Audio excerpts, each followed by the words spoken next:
Before even seeing my family, or my wife in particular, I heard a scream. And that scream is a scream that I have never heard from my wife. That scream was so piercing, the hopelessness in that scream, that I knew that, wow, something has gone wrong. To face your son every day, a son that you never got to hold, never got to kiss, never get to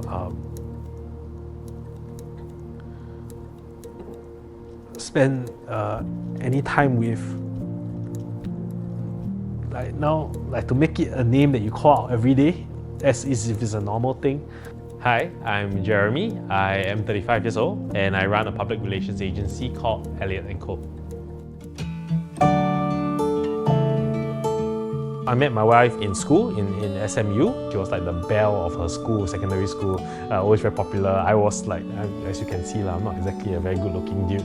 My wife likes to say, you are, but I don't believe that. I was also obviously very drawn to her, both her being, okay, you're the guy, you see, wow, this girl very popular in school, so you feel like, wow, yeah, that was part of that. To be fair, I mean, I'm a guy, but I think even though she was very popular with a lot of guys, I think, over the years, when she was growing up, but I think what I won her with was my heart for people. I think I always had a smile on my face. I was very optimistic about life, about making life better for people. I think she was very drawn to that.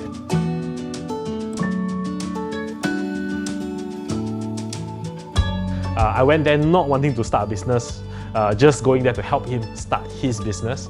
Take a break, of course, see the sights and sounds. My first time in America, fantastic experience for both of us.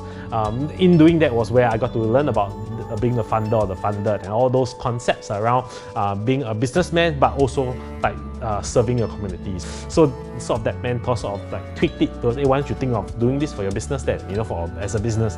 Then it's sort of like a eureka moment, like, hey, yeah, maybe I could do this and make it meaningful, Yeah, so that was, I guess, the beginning of that entrepreneurship journey. Yeah. So the first few months was obviously tough. We rented a very small room because no room also feels like we're not legit. We hired a few people to get things going, but we had no clients for the first 3 to 4 months, because either they'll say, I have no money to do PR, communications, or they will say hey, who are you? So we spent the first few months doing a lot of meeting with people, but we didn't get any clients, so there was no money in. Me and my wife living off my wife's salary, she was still working. I, on the other hand, took the plunge into entrepreneurship.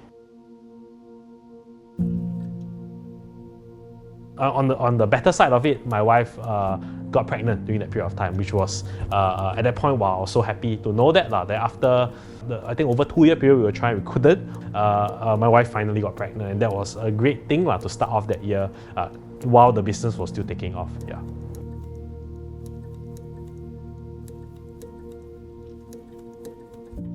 The last night of 2017, the business was starting to pick up. It was 3rd trimester for our first child. Everything was like, oh, okay, finally there's a bit of that kind of stability. We sensed that stability, things were picking up, so we were going out for a celebration dinner. But that morning, my wife felt a dull pain in the stomach, which at that point felt nothing critical. It felt, because all doctors always tell us, don't every small stomach pain also come to us, So, but it lasted for more than 6 hours, and then we felt, okay, this is getting a bit long. Before we went for dinner, we just felt, okay, let's just go and see a doctor, just to clear our minds and to know that there's really nothing. So we decided, before my parents came, we all as a family went to the hospital. Instead of going my wife into the hall or into the clinic, I went to get a drink, okay, hey, y'all faster settle, I'm very hungry, I want to go eat already, my favorite restaurant, so you guys faster get it settled. Before even seeing my family, or my wife in particular, I heard a scream. That scream was so piercing, and it's not so much just the pierce. I mean, women scream, sure, piercing, but it was also the hopelessness in that scream, that I knew that, wow, something has gone wrong, and I knew that in my back of mind, it must be the most fatal already, what else can it be? And at that moment, I don't know what happened to my water, I threw it or something. I just ran straight in, and I saw my wife just wailing, calling out my son's name, and I knew that something has gone terribly wrong. And all I could do at that point, I remember, was just going to hug my wife. So delivery as any normal delivery, except that you know for a fact that the baby is already dead. When I went to that toilet, I remember feeling like that, like, what's life? You know, my wife wants to, so happy to want to have a child for me, can't even celebrate our birthday. My parents, you know, I'm such a disgrace to them, such a, you know, all that, like just that whole feeling of defeat. There were moments of suicide in that thought process.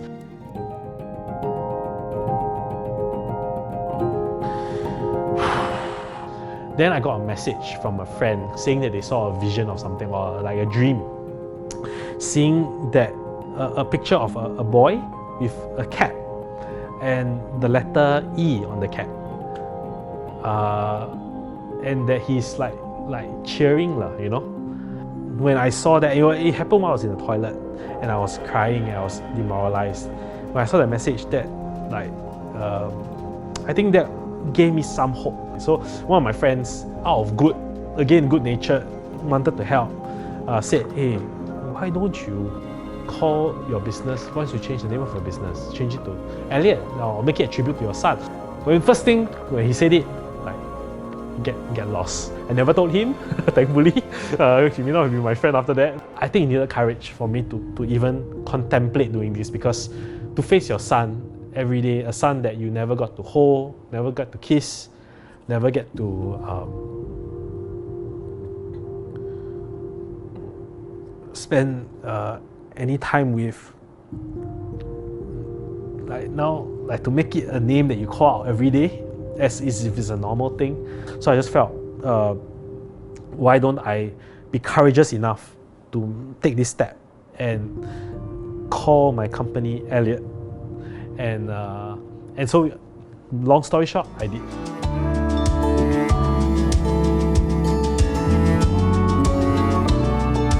There's a lack of people who share about such stories. Like when I went through it, I had no one to talk to about it. Obviously, I didn't really reach out either. But even like after the hospital, I left the hospital, they only gave me a book, you know, to read, to help with the grief. But like there was no links to any organizations or groups that could support me in my grief, you know. So we feel like hopefully this story can be encouragement to someone. Just one person. I'm not even thinking about tens of thousands of people, just that one person who is suffering, and I'm sure there are people.